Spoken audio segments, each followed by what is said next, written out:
안녕하십니까? 배팅 부동산 723 법 개정 중 농지법 세부 내용 상세 설명 숨겨진 의도 파악 진행하도록 하겠습니다.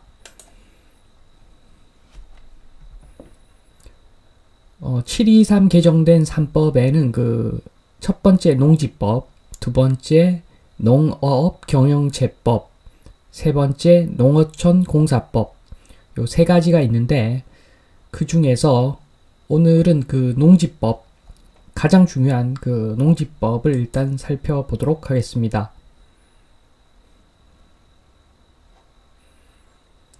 농지법을 보면은 그 8월 17일부터 시행 중에 있는 내용들이 있는데, 그러니까 현재 시행 중인 거죠. 현재 시행 중인 그 내용들을 우선 살펴보도록 하겠습니다. 1번 농업진흥지역 내 주말 농장 취득을 할 수가 없다. 그러니까 이 농업진흥지역 내에서 말 그대로 주말 농장을 취득할 수 없다는 내용인데, 잠시 참고 자료를 보시면 이 농업진흥지역에는 농업진흥구역과 농업보호구역이 있습니다. 농업진흥구역은 국가 돈이 좀 들어간 부분이죠. 경지 정리를 좀 해서 사각 반듯한 땅이라고 보시면 됩니다. 그러니까 농지가 지나가다가 보면 농지가 참 예쁘다, 반듯반듯하게 잘 되어 있다, 이런 땅들은 거의 농업진흥구역입니다. 그리고 농업보호구역은 그 농업을 위한 관계수로 옆에 땅들이 오염물 배출하고 그러면 농사에 지장이 생기기 때문에 그런 농업진흥구역을 보호하기 위한 상수도 보호구역처럼 농업보호구역을 설정을 해서 농사가 잘 되도록 만들어주고 있는 구역이 농업보호구역이다, 이렇게 보시면 됩니다. 그래서 다시 정리를 하면 농업진흥지역에는 농업보호구역과 농업진흥구역이 있는데, 보통 해당되는 땅이 일반적으로는 농업진흥구역이라고 보시면 될 것 같습니다. 그래서 조금 더 부연 설명을 드리면, 토지 이용 규제를 한번 떼어보면 보통 이렇게 나옵니다. 국토의 계획 및 이용에 관한 법률에 따른 지역지구 등에는 농림지역이라고 나오고, 다른 법령 등에 따른 지역지구 등에는 농업진흥구역, 괄호하고 농지법 이렇게 나오죠. 그리고 확인도면을 보시면 이렇게 반듯합니다. 이렇게 보통 반듯하게 되어 있는 이런 농림지역은 거의 농업진흥구역이라고 보시면 됩니다. 국가에서 경지 정리를 해서 농로도 잘 만들어 놓고 국가 돈이 좀 들어간 이런 땅들, 요게 농업진흥구역입니다. 다시 본론으로 들어가서, 저렇게 국가에서 농업진흥을 위해서 힘을 좀 쓴 땅들, 그런 땅들 내에 주말 농장 취득을 불허하겠다, 그런 내용인데, 이건 좀 의미가 있습니다. 우리나라 농업이 발달이 좀 한계가 있는 것은 땅이 작잖아요. 땅이 너무 작습니다. 보통 헥타르 단위로 이렇게 해서 해야지 참 선진 농업이 되는데, 우리나라 가뜩이나 땅이 작은데 그 작은 땅에다가 중간중간에 알박기식으로 1000제곱미터가 안 되는 주말 농장이 농업진흥지역 내에 있으면 사실 농사에 별 도움이 안 되죠.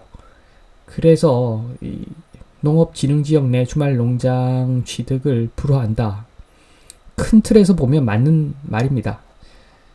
맞는 말인데 1000제곱미터 미만의 땅을 가진 사람들은 좀 깝깝한 거죠. 잘 팔 수가 없으니까. 자, 두 번째, 부동산업 등 목적 외 사업 영위 1년 이상 미운영, 시정명령 3회 이상 미이행하게 되면 해상 해산 명령 청구 요건에 해당되는데 그러한 농업법인의 농지 추가 취득을 제한한다. 당연한 거죠, 뭐. 그러니까 부동산 투기하는 농업법인에 대해서 농지 추가 취득을 제한을 하는 것은 당연하죠. 사실 큰 문제가 되는 것들은 대략적으로 보면 농업법인으로 알고 있습니다. 농업법인에 그 투기한 땅들이 엄청나기 때문에 당연히 이런 그 조치를 취해야 되는 게 맞는 거죠. 3번 농사 안 짓는 농지 금지 부동산업 영위한 농업법인. 그러니까 농사 안 짓는 농지, 뭐 개인이 될 수도 있고 법인이 될 수도 있고 농사 안 짓는 농지, 그 다음에 그 부동산업을 금지하고 있는데 그 금지되는 그 부동산업을 영위한 농업법인에 대해서 즉시 농지 처분 명령을 내릴 수 있고 거기에다가 이행강제금이 공시가가 아니라 시세의 25%, 시세나 공시가 중 높은 금액의 25%를 부과한다는 내용으로 말씀을 드렸죠, 저번 시간에 한번 말씀을 드렸는데, 다시 한번 보시면, 그, 당초에는 그 처분 통지를 해도 유예기간이 뭐 1년이 있어서 실질적으로 1년 6개월 만에 팔면 되었고, 그 다음에 이것조차도 나 성실 경작할게요 해서 3년간 좀 그냥 흘러 지나가면 해방되는 어떤 그런 사례가 대부분이었기 때문에 별로 겁이 나지 않는 항목인데, 경자유전의 원칙이 이번에 이 법을 개정하면서 처분 통지하는 순간 6개월 내에 팔지 않으면 바로 이행 강제금을 때려버리기 때문에 아주 무서운 법이 되었다 말씀드렸죠. 제일 무서운 내용이죠, 이게. 자, 그리고 본론으로 넘어가서, 자, 4번 농지 불법 취득 관련 중개 광고 행위. 그러니까 이 내용은 공인중개사에 대한 내용이죠. 그 잘못된 걸 알면서 그 중개를 할 경우에 3년 이하 징역 또는 3천만 원 이하 벌금 때리겠다. 5번 거짓 부정한 농지 취득 할 경우 5년 이하의 징역 또는 토지 개별 공시지가 이하의 벌금을 매기겠다. 이게 또 무섭죠. 당초에는 그냥 5천만 원 이하 해서 10억짜리 땅이든 큰 땅, 뭐 20억짜리 땅, 30억짜리 땅이라도 5천만 원까지가 벌금의 한계였는데, 지금은 토지 개별 공시가 이하니까 뭐 한 30억짜리 땅이면 뭐 못돼도 그 10억 정도까지도 벌금 나올 수 있다는 이야기죠. 그 예를 들자면은 그럴 경우가 뭐 실제로는 거의 없겠지만 지금 법상으로 보면 그렇게 된다는 이야기입니다. 자, 6번 불법 위탁 경영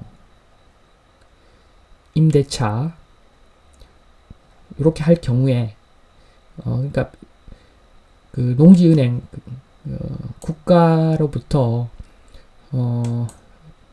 그 승인받은 어떤 그런 위탁 경영이 아니라 개인 간에 그냥 야매로 하는 그런 불법 위탁 경영을 하거나 임대차를 할 경우에 당초 벌금이 1,000만 원이었는데 2천만 원으로 상향 조정된 것이죠. 자, 이까지가 2021년 8월 17일부터 시행된 사항, 그러니까 지금 현재 적용되고 있는 그런 법 개정 사항입니다.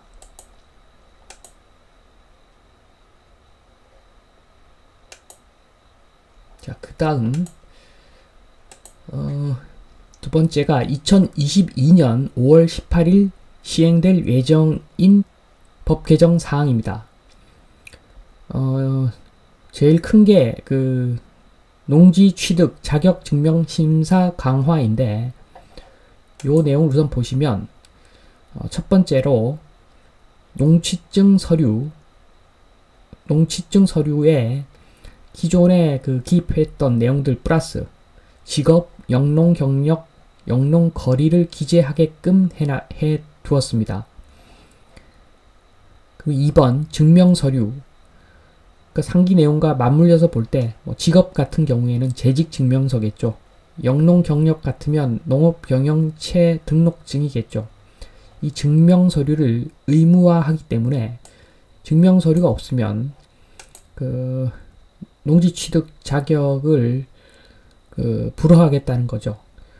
그렇기 때문에 이게 어떻게 보면 강력한 게 이 재직증명을 첨부해야 되니까 상당수가 시도를 못하겠죠. 불법적인 어떤 그 농지취득 자격 증명을.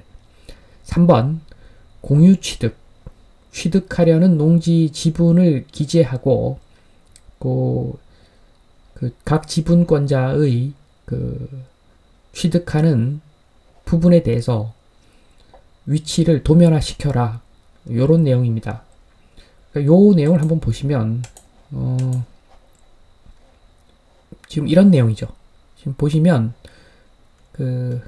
회색의 도로가 있고 파란색 1번 땅이 있고 노란색 2번 땅이 있는데, 물론 땅의 가치를 봤을 때 1번 땅이 2번 땅보다 가치 있을 확률이 높겠지만, 지금 이 공유 지분 관련해서 좀 큰 땅은 쪼개서 팔아야지 잘 팔리는데, 오히려 2번 땅에 노란색 2번 땅 같은 경우에는 이렇게 쪼갤 때 만약에 5등분으로 쪼갠다 라고 하면 이 5개 필지가 다 거의 동일한 땅이 됩니다.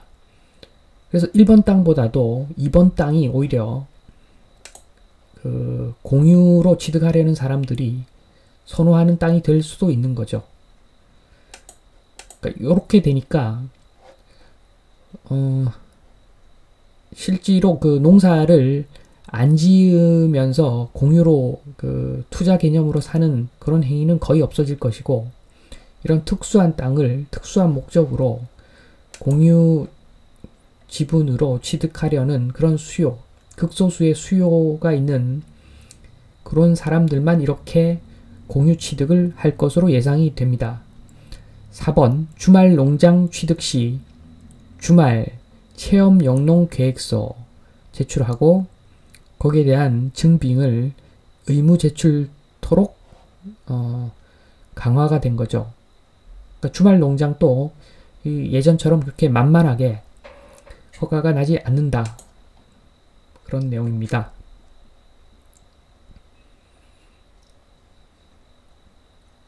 다섯 번째, 민원 처리 기간입니다. 이 민원 처리 기간은 크게 보면 농업 경영, 그러니까 1000제곱미터 이상의 농업 경영에 대한 부분, 그 다음에 주말 체험 영농, 1000제곱미터 미만의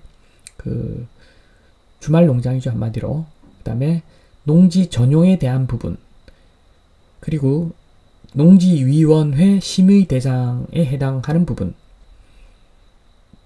그러니까 이 부분은 나중에 나오는데, 농지위원회 심의 대상은 투기과열지구라든가 토지거래 허가구역, 연접지역, 그리고 외지인이 그 지역에 처음으로 농지를 구입할 경우, 그럴 때를 이야기합니다.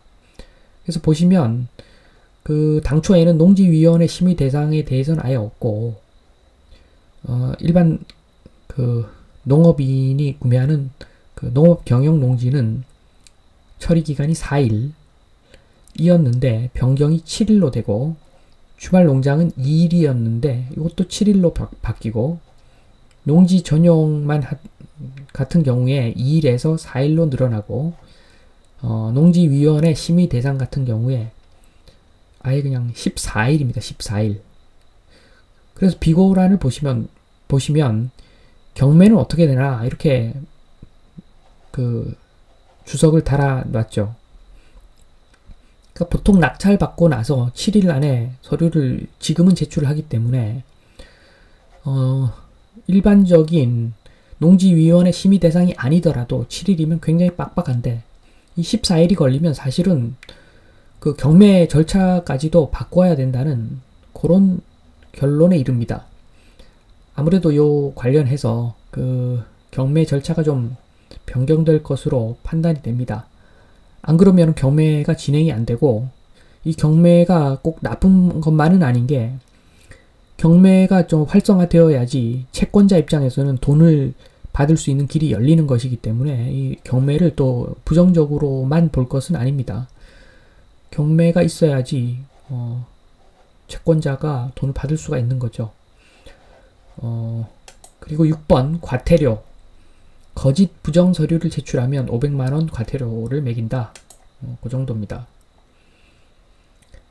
자, 그 외에도 지금 6번까지 본 것이 농지 취득 자격 증명 심사 강화에 대한 부분이었고, 그것 말고도 내년 5월 18일부터 시행하는 내용에는 7번 농취증 발급 제한, 그러니까 의무기재 사항 미기재 또는 증명서류 미제출하면 당연히 발급 제한될 거고, 그 다음에 지자체 조례 공유자 수를 초과하면 또 농취증 발급이 제한된다. 이 이야기는 일단 법으로 지금 그 상급기관에서 정한 것은 한 필지는 최대 7인까지만 공유 지분으로 매수를 할 수 있다. 이렇게 해놨고, 지자체마다 조례로 다르게 정할 수 있는 거죠. 그러니까 어떤 지자체는 7인 이하로 할 거고, 어떤 지자체는 5인 이하로 할 거고, 어떤 지자체는 3인 이하로 할 거고, 그래서 그 지자체가 정한 그 7인이 됐든 5인이 됐든 3인이 됐든 그 공유자 수까지만 공유 지분으로 농취증을 발급해 준다는 이야기죠. 8번 농지 이용 실태 조사 매년 1회 이상 의무화. 이것도 큰일 난 거죠, 이게. 이렇게 그냥 이런 내용을 달지 않으면 인력도 갖춰지지 않고 조사를 잘 하지 않으면 그런 그 불법적인 농지, 그러니까 작용하지 않는 농지를 걸러낼 수가 없는데, 지금 이야기는 매년 1회 이상 의무화 한다는 이야기고, 9번 같은 경우에도 유휴농지 조사를 농어촌공사 농지정보 시스템 활용하겠다는 이야기고, 그러니까 그 단속을 강화한다는 이야기죠.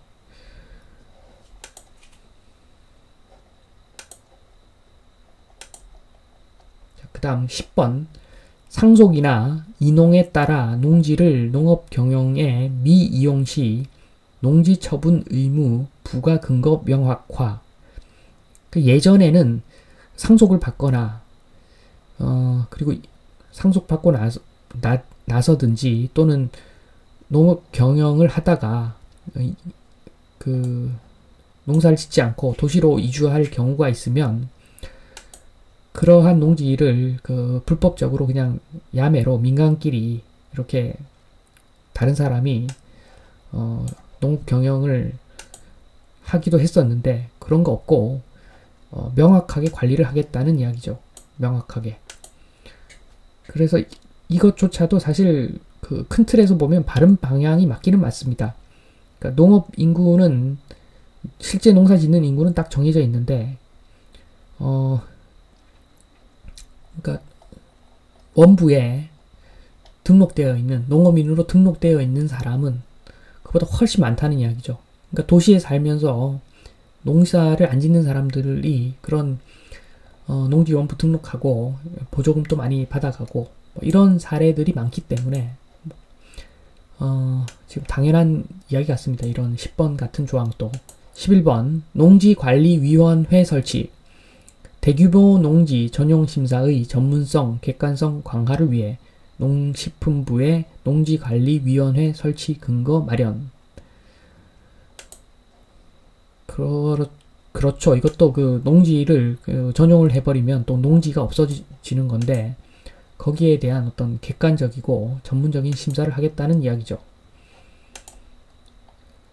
자, 그 다음 3번. 자, 2022년 8월 18일 시행. 내년 8월부터 시행될 내용입니다. 지금은. 자, 1번 농지위원회 설치. 지자체 담당자 단독 농지 취득 심사 체계를 보완한다. 지금은 뭐 담당자가 무조건 해주죠. 무조건. 그런 분위기에서 지금 그 심사를 강화하겠다는 이야기입니다. 2번 투기 우려 지역 등 농지위원회 심의 의무화. 그러니까 앞서 만든 그 농지위원회를 설치를 해서 특정한 땅에 대해서는 농지위원회의 심의를 의무화시키겠다 했는데 그 계획으로 나온 게 뭐 내년 8월 돼봐야 알겠지만 정확한 것은 지금 이야기되고 있는 것들은 그 토지거래 허가구역 및 연접지역, 그 다음에 농업법인이 문제가 많으니까 지금 투기로 농업법인이 그 농지 구매할 때, 그 다음에 공유지분으로 취득할 때, 관외 거주자의 신규 취득, 다른 지역 사람이 처음으로 그 지역의 농지를 구입할 때 농지위원회에서 심의를 하겠다는 이야기입니다. 자, 3번 농지 이용 정보 변경 신청, 임대차 계약 변동 사항, 그 다음에 농지 개량 시설과 농축산물 생산 시설 설치 시 60일 이내에 농지 대장 변경을 신청해야 된다. 의무적으로. 그런 내용이고, 농지 대장 거짓으로 변경 신청할 경우에는 과태료가 500만원, 그 변경된 사항을 미신청할 때는 과태료가 300만원 부과하겠다. 요런 내용입니다. 이게 여기까지가 이제 2022년 8월 18일 시행하게 될 농지법의 그 개정 내용입니다.